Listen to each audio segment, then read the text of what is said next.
Bien, ¿qué es entonces la distribución normal y para qué nos sirve? Hasta ahora, como les decía, pues tienen una mejor noción de lo que se trata la estadística descriptiva para la descripción de datos, ¿no? Y la toma de decisiones. Este pues es el punto de inicio de un proceso de análisis de datos, por lo tanto pues ya saben que va a ofrecer al profesionista una idea general de cómo son los datos o cómo es una investigación.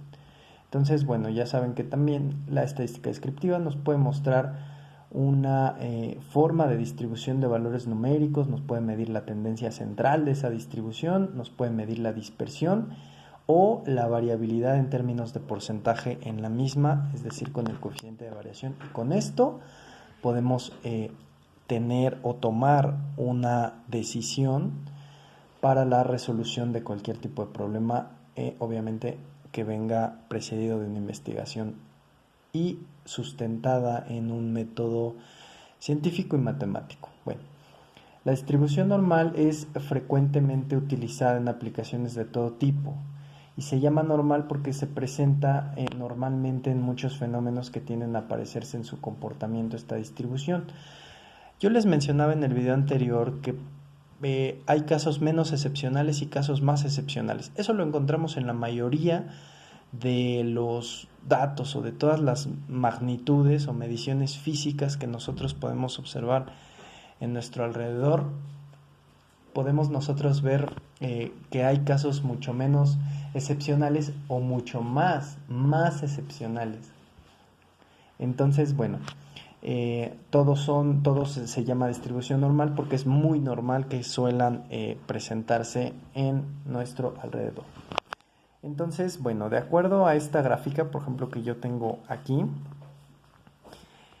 suponiendo, como les decía, una gráfica de alturas de los alumnos de la escuela, se va a interpretar como que la mayoría de los alumnos pues están en el promedio de la altura, es decir, aquí en medio, ¿no? Y los casos menos excepcionales, ya les decía yo, los más bajitos van a estar hacia acá y los más altas, las personas más altas van a estar hacia la derecha. Entonces, bueno, la distribución normal es una gráfica en forma de curva simétrica o campana que representa el patrón con que muchas características se van a dispersar en la población.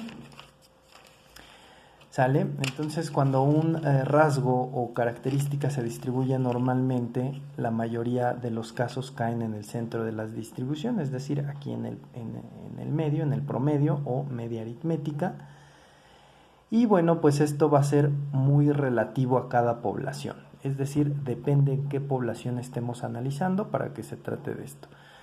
Digo, ya que estamos hablando de alturas, por ejemplo, no es lo mismo que esta población, hagan de cuenta que es la de, no sé, personas bajitas, Centroamérica, por ejemplo, o aquí mismo en México.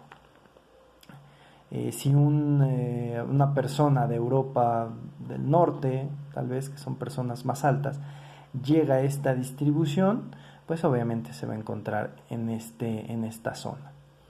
Pero, pues si es de aquí de México, se va a encontrar en esta zona. ¿Y qué pasa si una persona viene o va más bien, esta fuera una población de Europa del Norte? Bueno, pues nosotros nos vamos a encontrar de este lado de la gráfica, ¿salen los casos menos excepcionales? Entonces, pues por estas características es un modelo muy útil que por su relación con el cálculo de probabilidades, todo lo que vemos aquí abajo de la curva, abajo del área de la curva, van a ser probabilidades, ¿sí? Vamos a encontrar datos, se van a tratar de obtener probabilidad de encontrar un dato, uno de estos datos, ya sea cerca del promedio, en el promedio o alejado del promedio hacia los menos excepcionales o hacia los más excepcionales. Entonces con esto vamos a poder hacer inferencias, ¿vale? O predicciones de acuerdo a unas tablas que ya le subí a Classroom y que es con la que vamos a estar trabajando. La gráfica de Gauss o gráfica de campana tiene ciertas propiedades. Una de las primeras propiedades es que es simétrica, ¿sí? Si se fijan, siempre al centro va la media aritmética y parte exactamente en dos partes iguales a nuestra gráfica. Y como son probabilidades, hay una propiedad de la probabilidad que nos dice que la suma de los elementos que intervienen en una probabilidad debe de sumar 1. Entonces, si yo parto a la mitad de esta gráfica y tengo 0.5 de este lado de probabilidad y 0.5 de este lado, pues el total me va a sumar 1. Esta gráfica también va a ser unimodal, quiere decir, ya saben que va a haber una sola moda. Y tiene forma acampanada, ya lo veíamos por su forma de la curva. Es continua, esto quiere decir que, de acuerdo a nuestra descripción de la variable cuantitativa continua, bueno, pues puede hacer uso de decimales y además no se corta en todo su trayecto. Otra de las propiedades es que es asintótica, quiere decir que nunca se tocan. Estos extremos se extienden indefinidamente hacia acá y hacia acá, ¿sale? Y nunca van a tocar este eje de aquí abajo, ¿sale? Otra de las propiedades que presenta esta gráfica es que los puntos de inflexión de la curva están a una desviación estándar de la media. O sea, los puntos de inflexión quiere decir es donde empieza a ser curva. Entonces, de aquí a aquí va a haber una desviación estándar y de aquí a acá va a haber otra desviación estándar.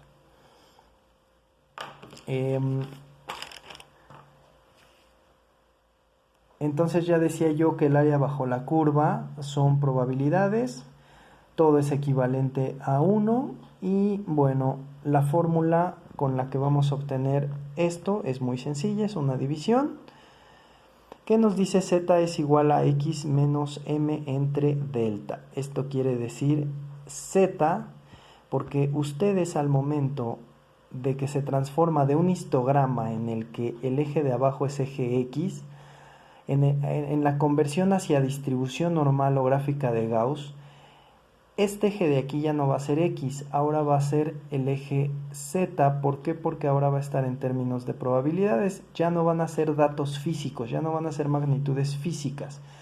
Sí recuerden, van a ser probabilidades, sí van a ser el equivalente a centímetros, por ejemplo en el caso de las alturas, pero lo que vamos a encontrar van a ser probabilidades de datos, ¿sale? Entonces, como tal, pues tenemos que hacer una conversión a través de una fórmula que se llama fórmula de estandarización del dato X. ¿Y cómo vamos a hacer esa fórmula de estandarización? Bueno, ponemos que el eje Z va a ser igual a nuestro dato físico, es decir, nuestro dato X, menos la media aritmética entre la desviación estándar. Ya saben todo lo que significan todos estos datos, ya no deben de tener ningún problema. Vamos a ver el uso de la tabla para posteriormente empezar con los ejemplos de nuestra distribución normal para que les quede mucho más claro todo esto que les he venido diciendo en estos dos videos.